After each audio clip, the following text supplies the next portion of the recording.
the beginning, the world was all wet. Today, it is still 4/5 wet. Man, the nomad, in the course of his migrations, often encountered bodies of water too wide or too deep to be crossed. Always the thinker, man soon evolved the most primitive form of aquatic transportation, a log. Supported by the log, or seated upon it, the next question was one of propulsion. First the foot, then the hand, and then, aha, the first marine invention, the paddle.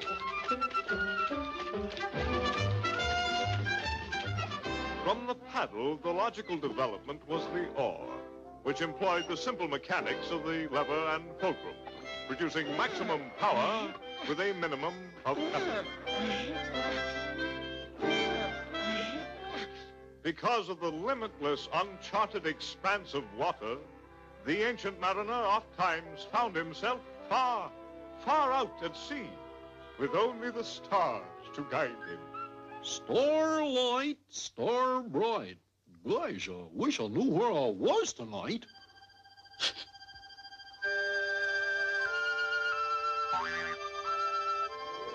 Swiftly and surely the stars steered him on to his destination. In the 13th century, even as today, great thinkers worried about what shape the world was in. Some great minds firmly believed that if you sailed west far enough,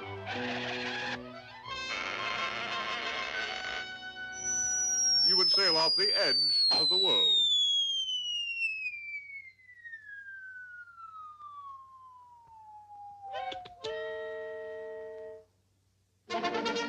From the earliest days, sailors were preyed upon by pirates! In those romantic days, ships often changed captains very suddenly. This colorful ceremony is called walking the plank, or feeding the sharks. 8 bells, come and get it.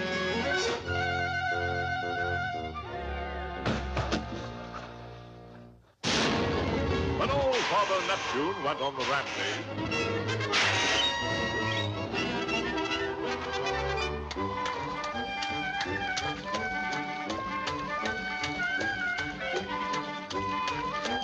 for safety's sake, sailors would lash themselves to the mast.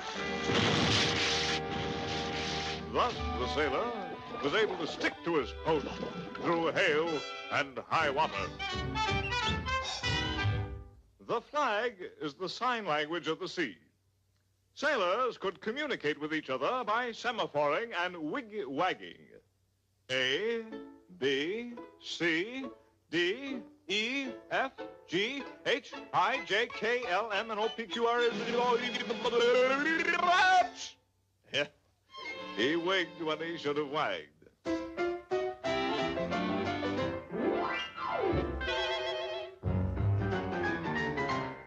The happy, carefree sailor expressed himself with the hornpipe, traditional dance of the sea. Hauling in rope, hoisting sail, rowing, look out, look out!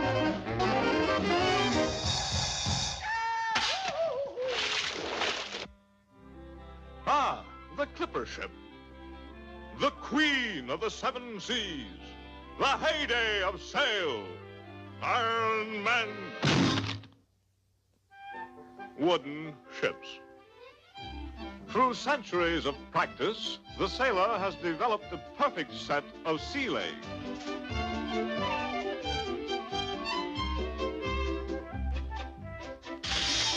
A sailor is easily recognized by his walk.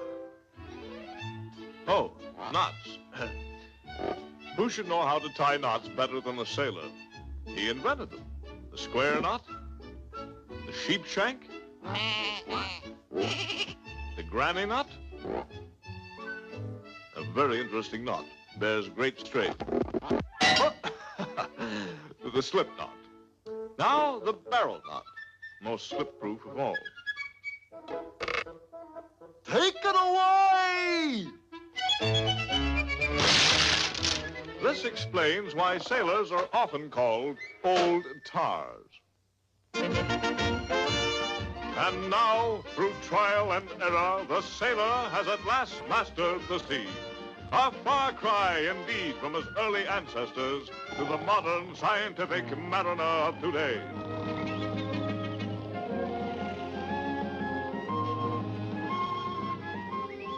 All hands man battle stations. Stand by to attack. Hey! Stand by to attack! Ready? Aim. Fire!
Every large city offers a wealth of opportunities for a good private detective.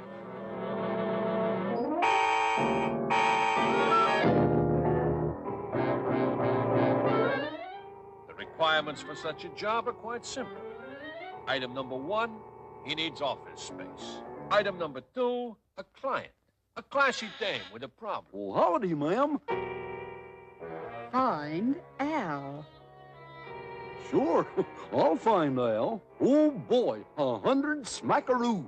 Item number three, he needs a working agreement with homicide. Al? Al, who?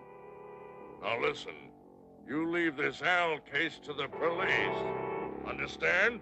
And last but not least, a shady or suspicious character. Huh? Hey, Seamus. Toss me your heater. Nah, stupid. Your rod, your gat, your gun. But a smart dick knows how to handle a cheap hood. Eyeball, you know too much about Al. A private eye knows how to dish it out. Oh, yeah? Well, take this.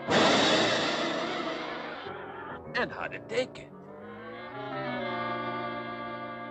Ever alert, he follows every lead.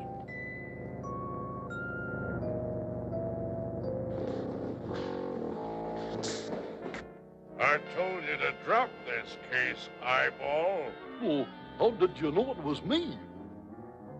Has a photographic eye and never forgets a face. Say, do you know Al? Don't hear you. I'll give you $1.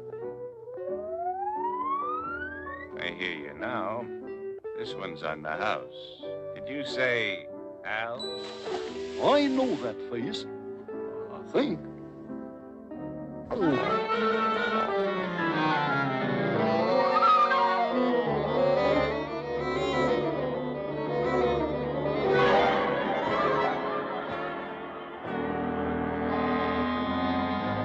Looks like I'm getting to the bottom of this case.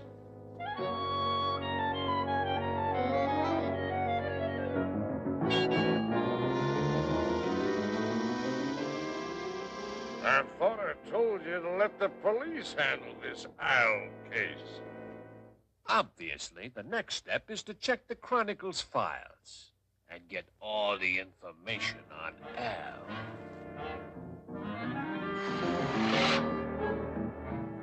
Now, where have I seen that face before?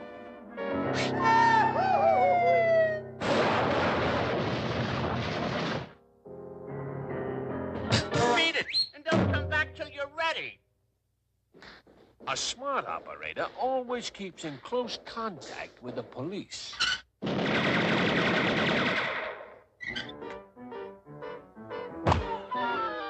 told you to leave this case alone, eyeball. Say, Beat it. I'm busy. You leave this Al case to the police. A check with the underworld brings quick results. follow that car! Yeah, follow that car! Follow that car.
Here's Al. Al? Somebody call me? Al Muldoon? Where have you been?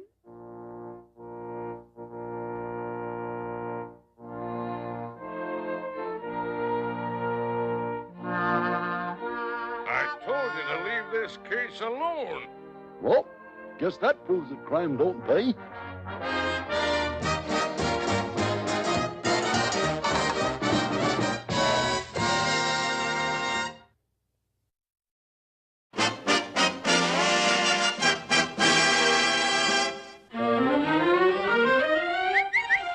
Hey, Rudolph!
Well, ladies and gentlemen, here we are out at the Elite Deluxe Sports Palace about to witness one of the biggest ice hockey games of the season, bringing together two of the top-ranking teams in the league.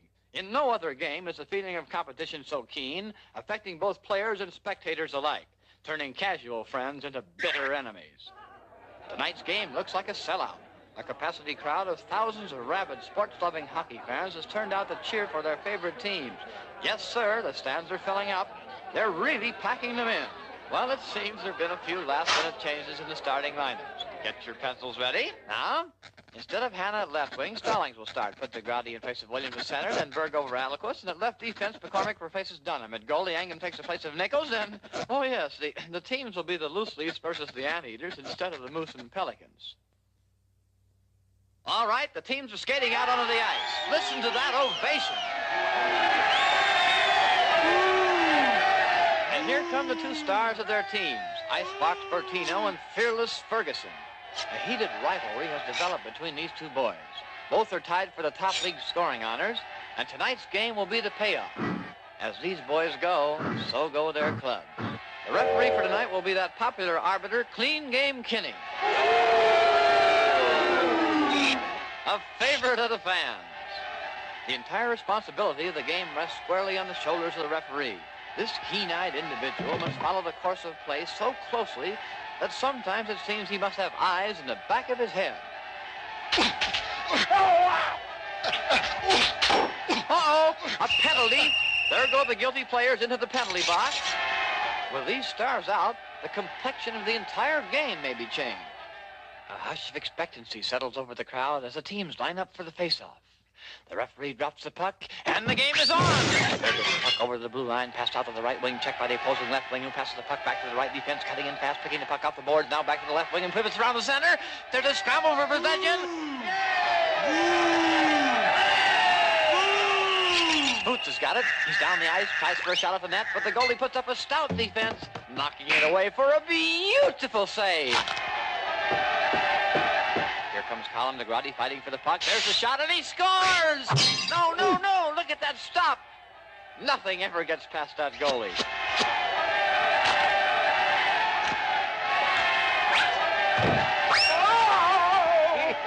Berg moves it clear down the rink. It's taken by McCormick. McCormick to Papineau at the blue line. Over to Murray. Murray cutting over the loose leaf defense. He tries to draw the goalie out of position. There's a shot, and...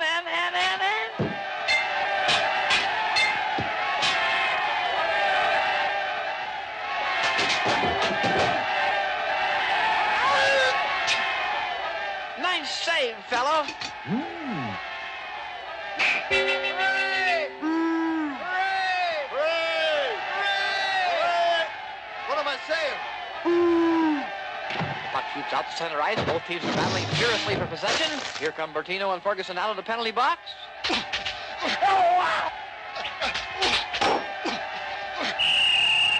And there go Bertino and Ferguson back into the penalty box. The Loose Leafs take the play away. Kyle takes the pass on the right wing. Center ice. Oh, Riley shanks the puck in a beautiful poke check at the end. There's a long pass rink wide and a scramble for the puck. A little rough play out there. Both sides are trying to score. And there's the buzzer ending the first period. In order to give the cash customers a chance to sit in their seats, there are 10-minute rests between periods.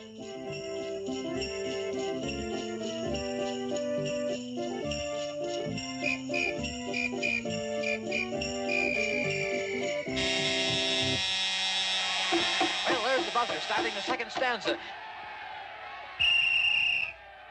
The team takes to the ice. Puck is faced off. There's a pass out to the side. The loose leaves come up with a play. Here comes McCormick cutting down the side. That boy's sure burning up the ice. Spinning like a top. He crosses the blue line. The defense closes in. Wow! They really laid it into him.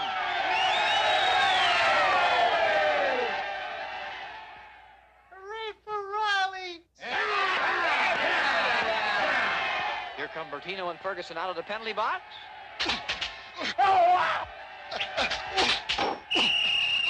And there go Bertino and Ferguson back into the penalty box. There's a pass out to Bond, and here he comes swinging wide with a blinding burst of speed. Mix up as Bond swipes his way through. Up cuts him fast, picks up the puck, takes a shot at the net, and the goalie kicks it away. There's another shot, and another, and another. The goalie has the situation well in hand. No! He nuts the own net for a score, a score, a score, a score, a score. Anteaters won, loose leaves nothing. Well, ladies and gentlemen, that score might be enough to put the game on ice. They line up for the face-off.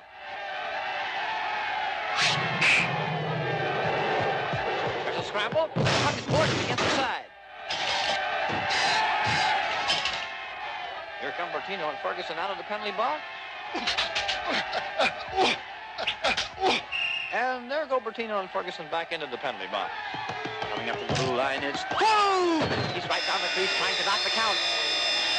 And the goalie boots it away for a magnificent save as the crowd loses its mind. Here's the play. Mohawk poke checks it away from Williams, intercepted by Shaw, pass behind to Alec Wilson, slips it to Pete, and there goes right down the middle. He shoots. The referee's in the way.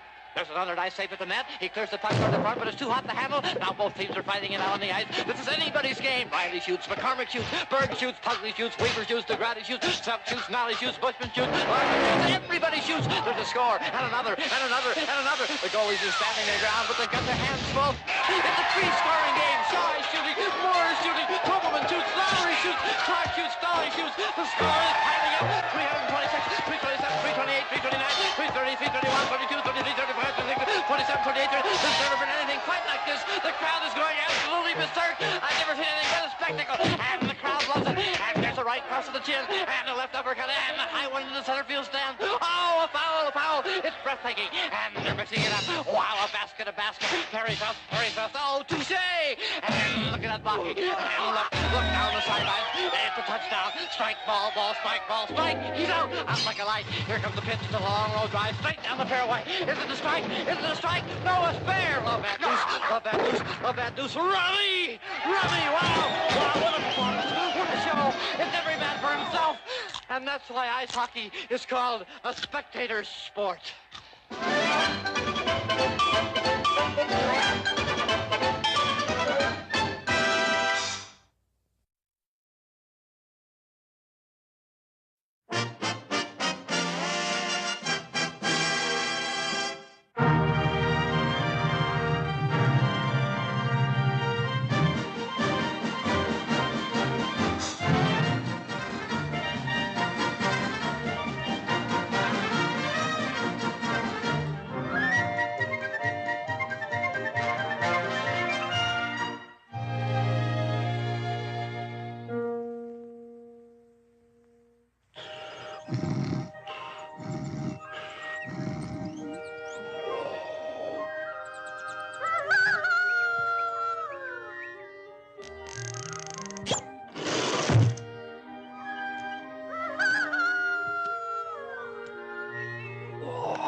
big city, with its teeming multitudes, its excitement, its robust existence, people engaged in the stimulating struggle for achievement.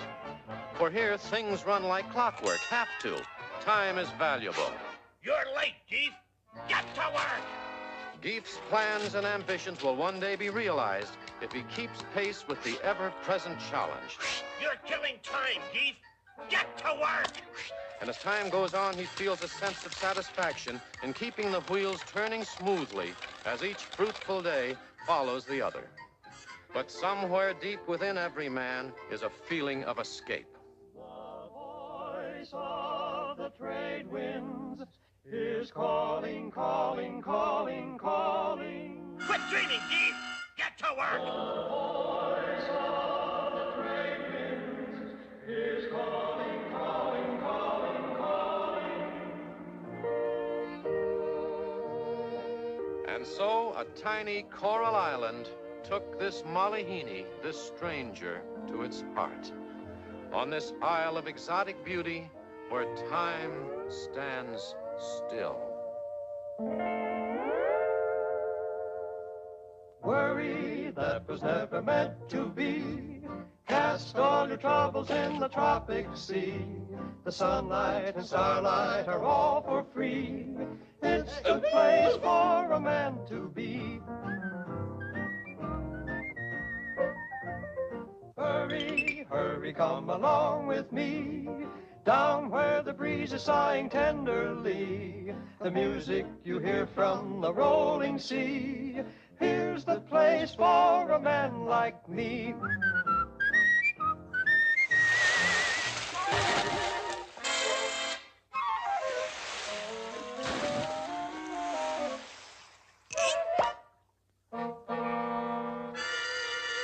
You're fired? Oh, yeah? I quit.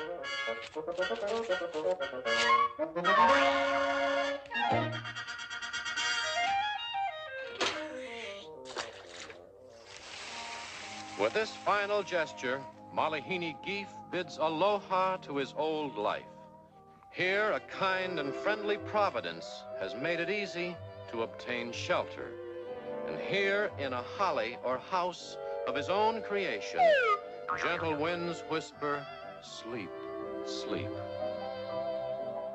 Here in the nighttime come the tiptoe footfalls of tropic rain, caressing, soothing, like a lullaby, and kindly life-loving nature beams down upon him. So it was here amidst the confines of the gods that Geef knew he had found his paradise complete. And with life's necessities so bountifully provided, Geef has the time a man needs for relaxation and thoughtful meditation. Amid this tropic tranquility, he is able to release a long-stifled ambition to paint. And at long last, he is free to write his novel. Whoa! Gay music tells of festivities, saying, Helimai, wiki, wiki, come to the luau.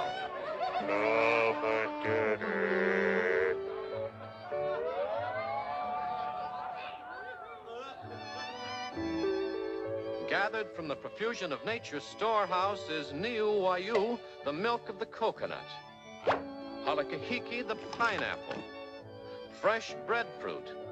Delicacies from the sea, shark fin soup.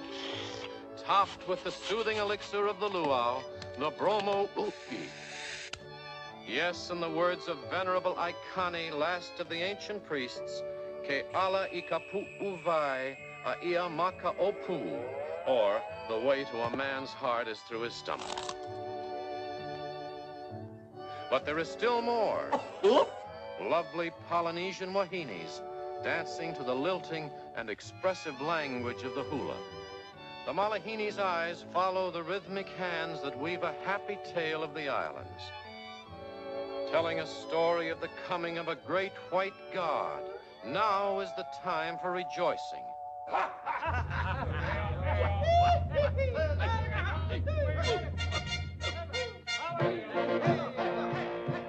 The honored guests, so the gods say, For it is he and he alone who can appease angry Pele, the fire goddess.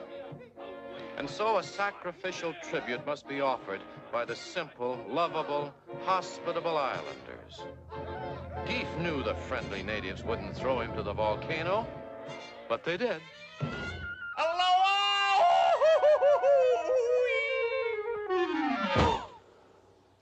Mighty Pele is stilled. Romance blossoms again.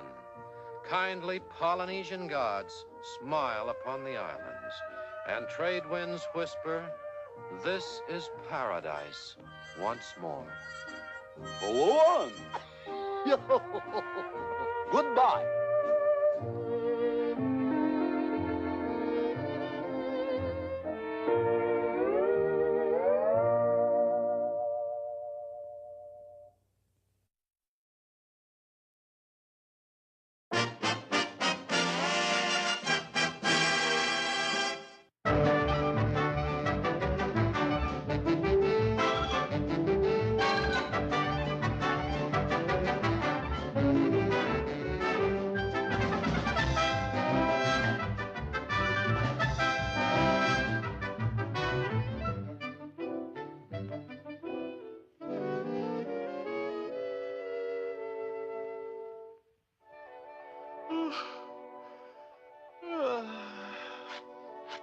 What a wonderful morning to stay in bed. Come in. Good morning, James. Yes, my breakfast.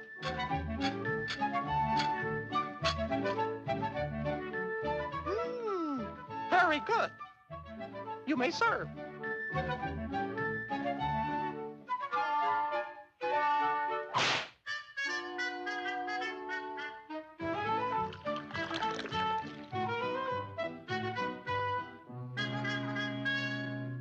Two lumps, please.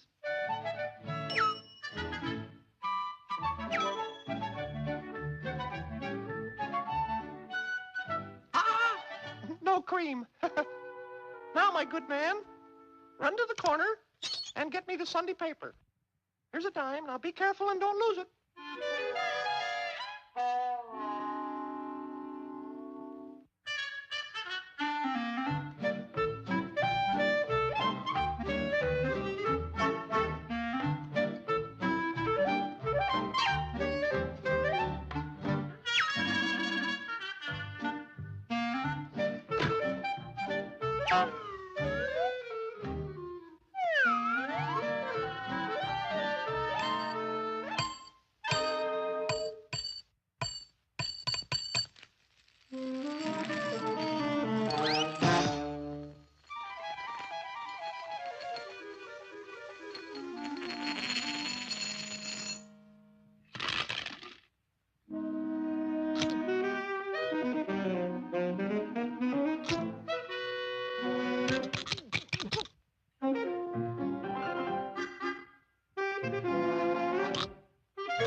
Isn't that cute? Taking the paper home. My, what a smart dog. Why, he looks like a thoroughbred. Such poise.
Bring it in, Pluto. Come on. Right up here, boy.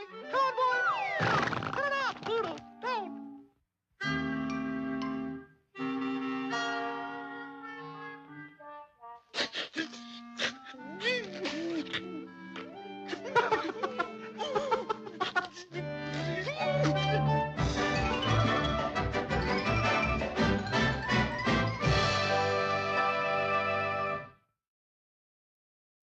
What do you know?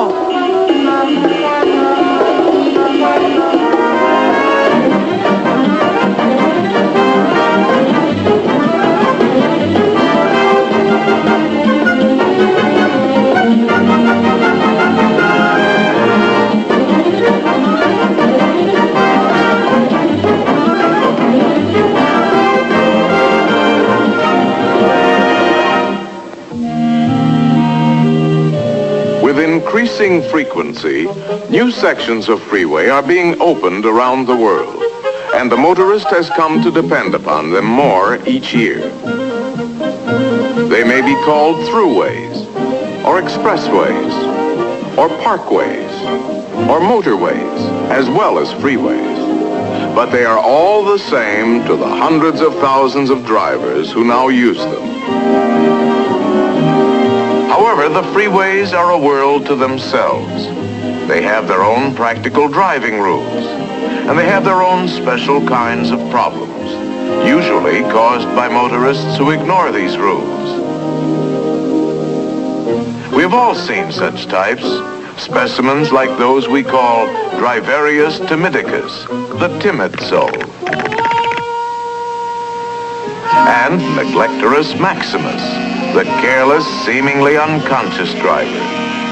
And most of us have had a brush with Motoramus fidgetus, the impatient, discourteous motorist. What's the matter up there? Move it! Come on, move it! With bad driving habits and techniques, cause accidents and tie-ups that are dangerous and time-consuming for everyone. But there are other freeway problems too, and they often start right here, off the freeway. Of course, there is a certain type of motorist usually involved. There he is now. A nice enough fellow, but the type who never takes care of things. He never seems to learn. So let's call him Stupidicus Ultimus. Ha! What a worrywart. Look at the old fuss budget. He is often rather contemptuous of anyone who takes such simple precautions as walking around the car for a look at the tires. Mr. S hasn't looked at his tires since he bought the car, so of course they've been run ragged. He hasn't had the motor or brakes checked either. If the car runs, he simply drives it off without a thought. Stupidicus just doesn't realize that on the freeway the demands on every part of his car are much greater. A slick, threadbare tire is usually the first thing to go. Uh-oh, there goes my tire. Of course, this can cause Stupidicus to lose control of his car. But if it doesn't, that worn-out tire suddenly becomes very precious to him, and he will actually stop quickly in a traffic lane. Of course, this is the worst thing he could possibly do, and just for a tire that was almost certainly ruined anyway. On the freeway, seemingly minor things, unusual little noises or vibrations, should not be ignored. A carelessly tightened wheel working loose, a rising temperature gauge, a rattling hood latch slightly damaged in a parking mishap, can mean real trouble at freeway speeds. Uh-oh, there goes my tire.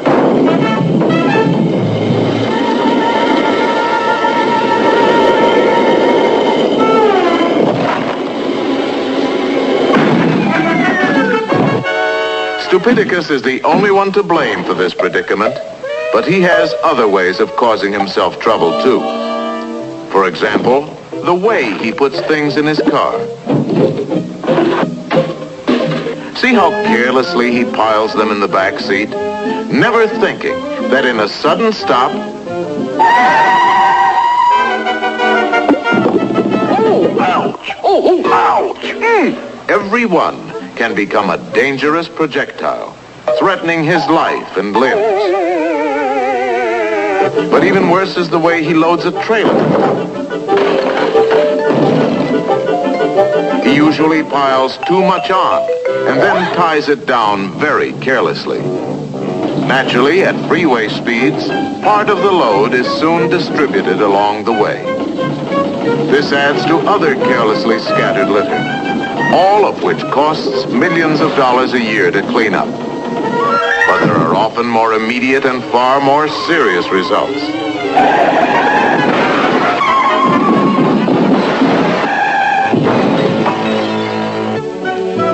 Another cause of trouble for Stupidicus is his unreasoning belief that it is most economical to buy just enough gasoline for immediate needs. 2 gallons, bud. That ought to get me there. Without any reserve fuel for possible delays or miscalculations, eventually there can only be one result. Uh-oh, I'm out of gas. Doggone gas gauge must be busted. Of course, Stupidicus does sometimes manage to get his car safely out of the traffic lanes after a breakdown.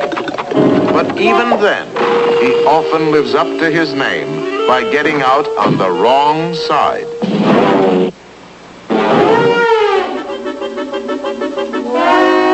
Or sometimes trying to make repairs while actually standing in a traffic lane.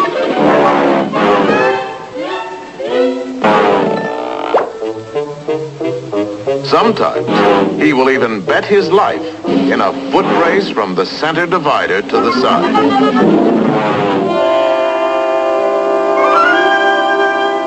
Once in a while, in spite of all precautions, a breakdown will occur. This is a serious matter on a busy freeway, but the dangers can be lessened by following a few common sense rules. First of all, remember that you are in a flowing stream of traffic that cannot be stopped quickly. So if trouble develops, look around and plan your moves. There is nearly always time for that. Next, be sure to give clear signals of your intention before doing anything. Now move carefully but firmly to the side. The outside, preferably, if it can be made safely and in time. Almost any driver will be courteous enough to drop back if he realizes you're in trouble. Once off to the side, get well out of the adjacent traffic lane. Get out of your car only if it can be done safely. And even then, stay as far from the moving cars as you can.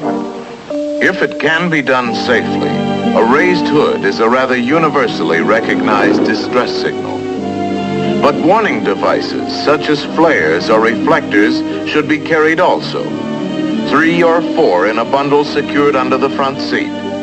Always look out for spilled gasoline or other fire hazards before lighting flares, and set them carefully. Set at least one about 50 paces back on the edge of the road, even a bit farther if stopped over a hill or around a curve. Another near the car is recommended, and any such devices are especially vital at night. It's easy to see that good mechanical condition is essential. But there is something else equally as important: the driver. Aside from his car, the condition of the driver, mentally and physically, is vital too. For example, he will put in a hard day's work at the office, getting ready to leave on a vacation.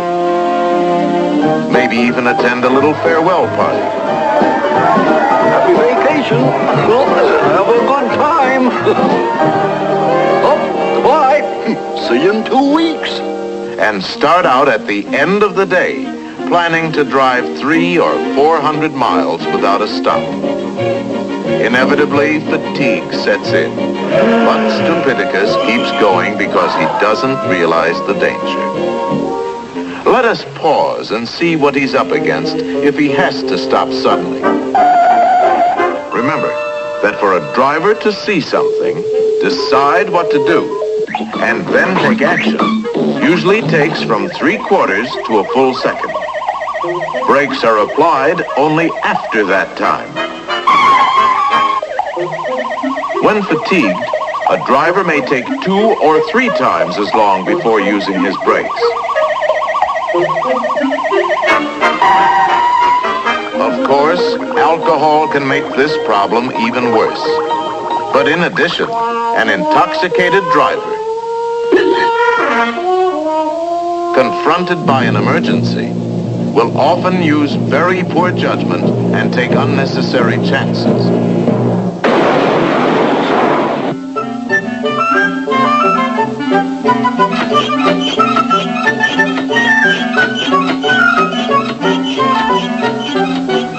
Another problem on long trips is that the constant speeds and steady hum of the engine tend to subject Stupidicus, or any other driver, to a kind of freeway hypnosis.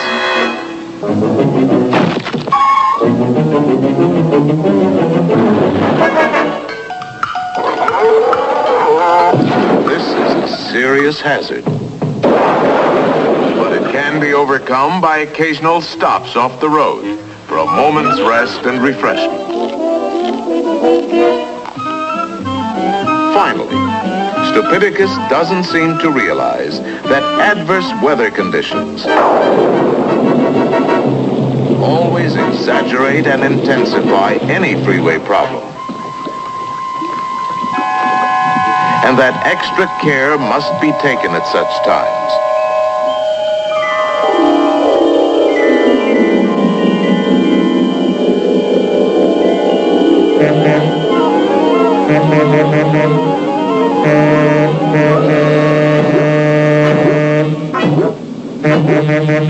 He must learn that planning ahead is essential to safe, efficient freeway driving. And he must not forget that this applies to short trips as well as long ones. Many common freeway problems can be avoided if a simplified sort of checklist is followed before getting on the freeway, whether to go across the city or across the country. This checklist should include the car, fuel, water, tires, brakes, engine condition, and seat belts. It should include the driver. Rest beforehand. Be alert. No alcohol. Rest stops on long trips. And it should include the freeway. Traffic conditions, weather conditions, knowing where to get on, where to go, and where to get off. And there is one more item to be included always. One for which there is no substitute. Plain common sense. Yeah, just plain common sense.